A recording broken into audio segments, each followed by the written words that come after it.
નમસ્કાર, હું છું અંજલિ રાવલ અને તમે જોઈ રહ્યા છો ન્યૂ ભારત ન્યૂઝ.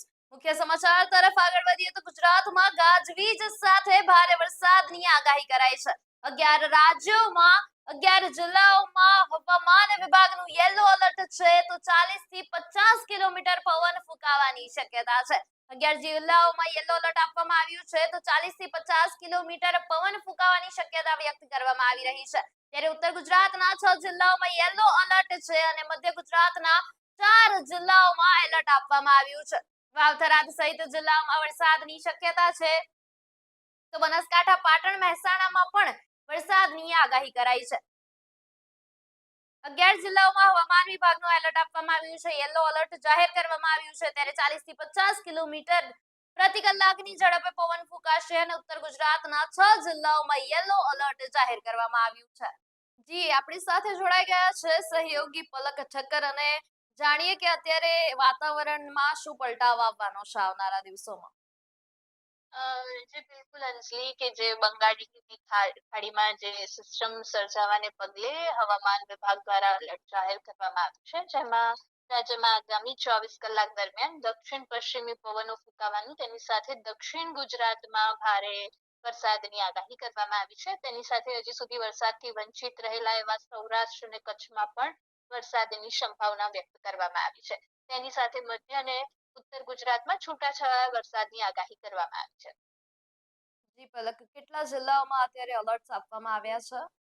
જી બિલકુલ.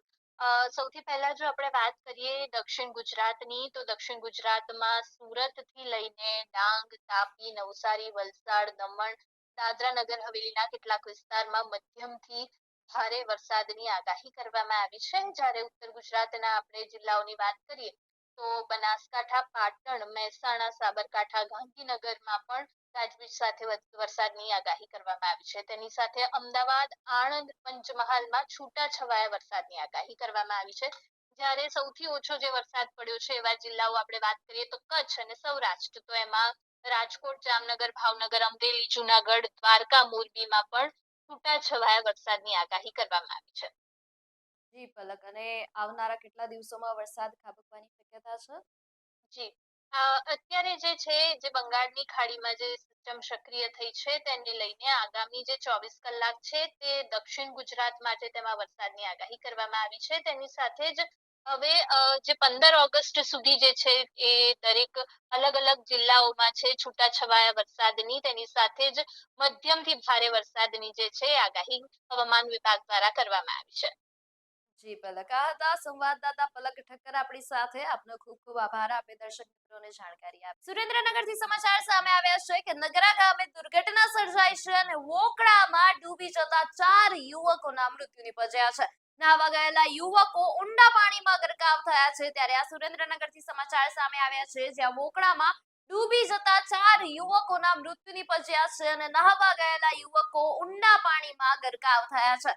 તમામ 4 યુવકોના કરુણ મોત નિપજ્યા છે અને તરવૈયાઓએ ચારેય મૃતદેહ બહાર કાઢ્યા છે એવું જાણવા મળી રહ્યું છે. તો મૃતકો રાજસ્થાનથી કામ માટે આવ્યા હતા અને આ સુરેન્દ્રનગરથી સમાચાર સામે આવ્યા છે કે જે 4 મૃતકો રાજસ્થાનથી આવ્યા હતા કામ માટે, એ વોકળામાં ડૂબી જતા ચારેયના મૃત્યુ નિપજ્યા છે. તો નહાવા ગયેલા યુવકો ઊંડા પાણીમાં ગરકાવ થઈ ગયા છે. સોલાર કંપનીમાં કામ કરતા હતા યુવકો અને મૃતદેહોને પોસ્ટમોર્ટમ માટે અત્યારે હોસ્પિટલ ખાતે ખસેડવામાં આવ્યા છે. વઢવાણ તાલુકામાં ઘટનાથી શોક વ્યાપી ગયો છે, તો સમગ્ર મામલે પોલીસે તપાસ હાથ ધરી છે. તો વલસાડથી સમાચાર સામે આવ્યા છે કે રેલવે ગોદીમાં મોપેડમાં આગ લાગી ગઈ છે અને પાર્કિંગમાં મૂકેલા મોપેડમાં અચાનક આગ લાગી ગઈ છે. તો આગ લાગતા જ વિસ્તારમાં દોડધામ મચી ગઈ છે. વલસાડથી સમાચાર સામે આવ્યા છે, જ્યાં રેલવે ગોદીમાં મોપેડમાં આગ લાગી છે અને પાર્કિંગમાં મૂકેલા મોપેડમાં અચાનક આગ ભભૂકી જતા વિસ્તારમાં દોડધામ મચી ગઈ છે. અચાનક આગથી લોકોમાં ચકચાર મચી છે, તો ફાયર ફાઈટરોએ તાત્કાલિક કાર્યવાહી હાથ ધરી છે અને ફાયર ફાઈટરોએ આગ પર કાબુ મેળવી લીધો છે. આગ લાગવાનું કારણ હજી સુધી અકબંધ છે. તો પાર્કિંગમાં આગથી અફરાતફરીનો માહોલ સર્જાયો છે અને મોપેડમાં આગની ઘટના જે છે એ કેમેરામાં કેદ થઈ ગઈ છે. તમે દ્રશ્યો જોઈ શકો છો સ્ક્રીન ઉપર. વલસાડમાં આ આગ લાગી છે અને મોપેડમાં આગની ઘટના જે છે કેમેરામાં કેદ થઈ ગઈ છે. તો આગ લાગવાનું કારણ જે છે હજી સુધી અકબંધ છે. જામનગરથી સમાચાર સામે આવ્યા છે કે જિલ્લામાં ચાંદીપુરા વાયરસનો સતત ભય જોવા મળી રહ્યો છે, જેમાં વધુ બે શંકાસ્પદ કેસ સામે આવતા આરોગ્ય તંત્ર દોડતું થયું છે. કાલાવડ અને ધ્રોલ પંથકમાંથી ચાંદીપુરાના નવા બે શંકાસ્પદ બાળ દર્દીઓ નોંધાયા છે. આ બંને બાળકોને તાત્કાલિક અસરથી જામનગરની સરકારી તેમની જે જીજી હોસ્પિટલ છે એમાં દાખલ કરીને તેમની સારવાર હાથ ધરવામાં આવી છે. હાલ જામનગરની જીજી હોસ્પિટલમાં ચાંદીપુરાના કુલ 4 દર્દીઓ સારવાર હેઠળ છે. જોકે રાહતના સમાચાર એ છે કે અગાઉ દાખલ કરાયેલા બે દર્દીઓના લેબ રિપોર્ટ નેગેટિવ આવતા આરોગ્ય તંત્રએ મોટો હાશકારો અનુભવ્યો છે. નવા સામે આવેલા બંને શંકાસ્પદ બાળ દર્દીઓના સેમ્પલ પુણેની લેબોરેટરીમાં મોકલી આપવામાં આવ્યા છે. સતત વધતા શંકાસ્પદ કેસોને પગલે જિલ્લા આરોગ્ય વિભાગ દ્વારા અસરગ્રસ્ત વિસ્તારોમાં સઘન સર્વે અને દવાનો છંટકાવ શરૂ કરવામાં આવ્યો છે. ગાંધીનગરથી સમાચાર સામે આવ્યા છે કે દહેગામ નજીક આવેલા ગલુદણ ગામે લોકોના સ્વાસ્થ્ય સાથે ખુલ્લેઆમ ચેડા કરતું નકલી ઘી બનાવવાનું કૌભાંડ ઝડપાયું છે. ગાંધીનગર રેન્જ આઈજીની ટીમે દરોડો પાડીને અંજની માર્કેટિંગ ખાતે ચાલતા આ મિલાવટી ઘીના કાળા કારોબારનો પર્દાફાશ કર્યો છે. આ ફેક્ટરીમાં માનવ શરીર માટે અત્યંત હાનિકારક એવા કેમિકલ, કલર અને એસેન્સનો ઉપયોગ કરીને શુદ્ધ ઘી જેવો જ દેખાવ ધરાવતું નકલી ઘી તૈયાર કરવામાં આવતું હતું. આ ઝેરી જથ્થાને અંજની ઘી અને અનુજ ઘી બ્રાન્ડના નામે પેક કરીને બજારમાં પધરાવવામાં આવતું હતું. ઘટના સ્થળે ફૂડ એન્ડ ડ્રગ્સ વિભાગની ટીમે પહોંચીને સેમ્પલો લેવાની તથા માલ સામાન સીઝ કરવાની કામગીરી હાથ ધરી છે.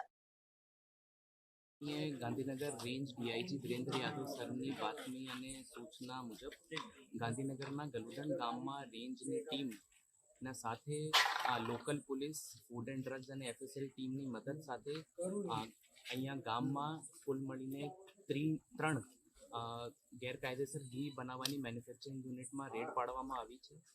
આ 3 યુનિટમાં અંજની, અનુજ અને બરસાના ઘી નામના બ્રાન્ડ ચાલતા હતા અને અહીંયા કુલ મળીને 9,300 કિલો જેટલો ઘીનો જથ્થો જપ્ત કરવામાં આવ્યું છે, જેની કુલ કિંમત 48 લાખ રૂપિયા છે. એના સાથે સાથે એક તક્ષશિલ ડેરી પ્રોડક્ટ્સમાં શંકાસ્પદ માવાનું બી જપ્ત કરવામાં આવ્યું છે, જેની કુલ વજન 2 થી 2,500 કિલો છે અને જેની કિંમત 3 લાખ રૂપિયા. સુરત શહેરના પાંડેસરા વિસ્તારમાં જાહેર માર્ગ પર ગફલતભરી રીતે અને જોખમી સ્ટન્ટ કરીને બાઇક તેમજ મોપેડ ચલાવવાનો વિડીયો સોશિયલ મીડિયા પર વાયરલ થયા બાદ પાંડેસરા પોલીસ એક્શન મોડમાં આવી ગઈ છે. વાયરલ વિડીયોમાં કેટલાક યુવકો માર્ગ પર અવિચારી રીતે વાહનો હંકારતા નજરે પડ્યા હતા, જેના આધારે પોલીસે તાત્કાલિક તપાસ હાથ ધરીને સ્ટન્ટબાજોને દબોચી લીધા છે. પાંડેસરા પોલીસે વાયરલ વિડીયોના આધારે કાર્યવાહી કરીને મુખ્ય આરોપી યુવરાજ પાટીલ અને આકાશ મસ્કે સહિત કુલ 5 ઈસમોની અટકાયત કરી છે. પોલીસે આ 5 ઈસમોને ઝડપી પાડીને કાયદાનું કડક ભાન કરાવ્યું છે અને જાહેર માર્ગો પર અન્ય લોકોના જીવ જોખમમાં મૂકતા અને સ્ટન્ટબાજી કરતા અસામાજિક તત્વો સામે પાંડેસરા પોલીસે પગલાં ભરીને સ્પષ્ટ સંદેશ આપ્યો છે. પંચમહાલ જિલ્લાના શહેરા તાલુકામાં આવેલી ડેમલી ગ્રામ પંચાયતમાં મોટો રાજકીય ઉલટફેર સામે આવ્યો છે. સરપંચ મંજુલાબેન રાજેશભાઈ ભરવાડ વિરુદ્ધ રજૂ કરાયેલી અવિશ્વાસની દરખાસ્ત પસાર કરવામાં આવી છે. પંચાયતના સભ્યોએ આરોપ લગાવ્યો હતો કે સરપંચ અન્ય સભ્યોને ધ્યાનમાં લીધા વિના પોતાની મરજી મુજબ વિકાસના કામો કરી રહ્યા હતા, જેને પગલે તેમની સામે અવિશ્વાસની દરખાસ્ત લાવવામાં આવી હતી. આ મુદ્દે આજે ગ્રામ પંચાયત કચેરી ખાતે મદદનીશ તાલુકા વિકાસ અધિકારીની અધ્યક્ષતામાં ખાસ સામાન્ય સભા યોજાઈ હતી, જેમાં સરપંચ અને ડેપ્યુટી સરપંચ સહિતના તમામ સભ્યો હાજર રહ્યા હતા. મતદાન દરમિયાન 9 સભ્યોએ સરપંચ વિરુદ્ધ હાથ ઊંચા કરીને દરખાસ્તની તરફેણમાં મતદાન કરતા મંજુલાબેન સામેની અવિશ્વાસ દરખાસ્ત પસાર થઈ ગઈ હતી, જ્યારે ડેપ્યુટી સરપંચ સામેની દરખાસ્ત નાકામ રહી હતી. આ સભા દરમિયાન શાંતિ જાળવવા બહાર કડક પોલીસ બંદોબસ્ત ગોઠવાયો હતો અને દરખાસ્ત પસાર થતા હવે સરપંચનો ચાર્જ ડેપ્યુટી સરપંચને સુપરત કરવામાં આવશે. ડેમલી ગામના અવિશ્વાસની દરખાસ્ત એક અઠવાડિયા પહેલાં આવેલી હતી, જેની આજરોજ એની સામાન્ય સભા રાખવામાં આવેલી હતી ડેમલી ગામની ખાસ વતનને, જેની અંદર તમામ સભ્યો 10 સભ્યો અને સરપંચ સાથે તમામ ઉપસ્થિત રહેલા હતા અને તમામ સભ્યોએ સરપંચ અને ઉપસરપંચ વિરુદ્ધ અવિશ્વાસની દરખાસ્ત જ્યારે આવેલી તો એનું આજે સામાન્ય સભા રાખેલી તો સરપંચ વિરુદ્ધ અવિશ્વાસ બાબતે જ્યારે મતદાન કરવામાં આવ્યું તો 9 સભ્યોએ સરપંચ વિરુદ્ધ મતદાન કરેલ છે, જેથી સરપંચ ડેમડી ગામના સરપંચ વિરુદ્ધ અવિશ્વાસની દરખાસ્ત છે એ પાસ થયેલ છે. જ્યારે ઉપસરપંચ વિરુદ્ધ જે દરખાસ્ત હતી એની અંદર એક પણ મતદાન થયેલ નથી, એટલે ઉપસરપંચ વિરુદ્ધ અવિશ્વાસની દરખાસ્ત પાસ થયેલ નથી. આમ જોતા સરપંચે હવે ડેમડી ગામના સરપંચ વિરુદ્ધ અવિશ્વાસની દરખાસ્ત પાસ થતા હવે સરપંચનો ડેમડી ગામના સરપંચનો ચાર્જ ડેપ્યુટી સરપંચને સુપ્રત કરવામાં આવશે. અવિશ્વાસની દરખાસ્તની અંદર સભ્યોને જે કારણો દર્શાવ્યા છે એની અંદર એક તો સરપંચનું મનસ્વી વર્તન અને સભ્યોને પૂછ્યા વગર ગામના કામો વિકાસના કામો કરવા. બીજું કે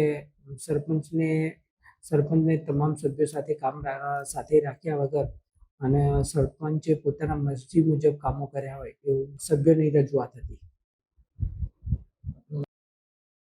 તો જામનગર શહેરમાં 112 જનરક્ષક ટીમના પોલીસ કોન્સ્ટેબલ પર હુમલો કરી ફરજમાં રૂકાવટ પહોંચાડનાર 2 આરોપીઓને સિટી એ ડિવિઝન પોલીસે ઝડપી પાડ્યા છે. બુરહાની પાર્ક વિસ્તારમાં મારામારી અંગેના કોલ પર પહોંચેલી જનરક્ષક ટીમ પર આરોપીઓએ હુમલો કર્યો હતો. પોલીસે ગણતરીના કલાકોમાં જ મુસ્તફા વજુગરા અને હાજી વજુગરા નામના બંને આરોપીઓને દબોચી લઈને ઘટના સ્થળે કાયદાનું ભાન કરાવતું રિકન્સ્ટ્રક્શન પણ કરાવ્યું હતું. બનાવતી વિગત મુજબ જનરક્ષક ટીમ જ્યારે ઘટના સ્થળે પહોંચી ત્યારે આરોપીઓએ પોલીસ સાથે ઉદ્ધત જીબાજોડી કરી હતી અને પોતાના મોબાઈલમાં વિડીયો ઉતારી કોન્સ્ટેબલને મોઢા પર ઝાપટ મારી દીધી. આ અંગે સિટી એ ડિવિઝન પોલીસ મથકમાં સરકારી કામગીરીમાં અડચણ ઊભી કરવા, હુમલો કરવા અને ધમકી આપવા બદલ ગુનો નોંધાયો હતો. પોલીસે બંને આરોપીઓની ધરપકડ કરીને ઘટના સ્થળે જઈને રિકન્સ્ટ્રક્શન કરાવ્યું હતું, જેથી ખાખી પર હાથ ઉપાડનારા અસામાજિક તત્વોમાં કાયદાનો ભય સ્થાપિત થઈ શકે. તો ગીર સોમનાથમાં સિંહ પજવડીના કેસમાં વન વિભાગે વધુ 2 આરોપીઓની ધરપકડ કરી છે. પ્રભાસ પાટણના બંને આરોપીઓ પર સિંહની પજવણી અને પ્રતિબંધિત વન વિસ્તારમાં ગેરકાયદેસર પ્રવેશનો આરોપ છે. સોશિયલ મીડિયા પર વાયરલ થયેલા વિડીયો બાદ વન વિભાગે કાર્યવાહી કરી છે અને આ કેસમાં અગાઉ 8 આરોપીઓની ધરપકડ થઈ ચૂકી છે. આમ અત્યાર સુધીમાં કુલ 10 આરોપીઓ ઝડપાયા છે. બોલિવૂડ અભિનેત્રી અને સાંસદ કંગના રનૌત ફરી એકવાર પોતાના ટ્રેડિશનલ લુકને કારણે ચર્ચામાં આવી છે. તાજેતરમાં કંગના રનૌત કચ્છી સાડી ધારણ કરીને અત્યંત સુંદર દેશી અંદાજમાં જોવા મળી હતી. દેશની પ્રાચીન સંસ્કૃતિ અને વણાટ કામને પ્રોત્સાહન આપવાની વડાપ્રધાન નરેન્દ્ર મોદી અપીલને સમર્થન આપતા કંગનાએ આ ખાસ કચ્છી હસ્તકળાથી તૈયાર થયેલી સાડી પહેરીને ભારતીય પરંપરાનું ગૌરવ વધાર્યું હતું. કચ્છી સંસ્કૃતિ અને હેન્ડલૂમ કળાના રંગમાં રંગાયેલી કંગના રનૌતે પોતાના આ લુક દ્વારા સ્થાનિક કારીગરો અને ભારતીય વસ્ત્ર પરંપરાને પ્રોત્સાહિત કરવાનો પ્રયાસ કર્યો છે. આ સાથે જ અભિનેત્રીએ દેશના નાગરિકોને પણ પોતાના રોજિંદા જીવન અને ખાસ પ્રસંગોમાં ભારતીય પરંપરાગત પોશાક પહેરવા માટે ખાસ અપીલ કરી છે. કંગનાનો આ કચ્છી અવતાર અને દેશી લુક હાલ સોશિયલ મીડિયા પર ભારે વાયરલ થઈ રહ્યો છે અને લોકો તેના આ પ્રયાસના વખાણ કરી રહ્યા છે. નવી દિલ્હીના ઇન્દિરા ગાંધી ઇન્ટરનેશનલ એરપોર્ટ પર કસ્ટમ વિભાગે સોનાની તસ્કરીના કૌભાંડનો પર્દાફાશ કર્યો છે. જેહાદથી મુંબઈ થઈને દિલ્હી ફ્લાઇટ નંબર 6E6133 મારફતે પહોંચેલા એક મુસાફરને ટર્મિનલ 1 પરથી ઝડપી લેવામાં આવ્યો છે. આ શખ્સ વિદેશથી પોતાની સાથે ઇલેક્ટ્રિક સ્કૂટર અને ઘરવખરીનો સામાન લઈને આવ્યો હતો. એરપોર્ટ પર એક્સ-રે સ્ક્રીનિંગ દરમિયાન ઇલેક્ટ્રિક સ્કૂટરની અંદર શંકાસ્પદ ઇમેજ દેખાતા કસ્ટમ્સના અધિકારીઓએ તપાસ હાથ ધરી હતી. તપાસ દરમિયાન ઇલેક્ટ્રિક સ્કૂટરના ટાયરના સોલિડ કોર વિભાગમાં અત્યંત ચતુરાઈથી છુપાવવામાં આવેલા 24 કેરેટ શુદ્ધ સોનાના 19 કટ પીસ મળી આવ્યા હતા.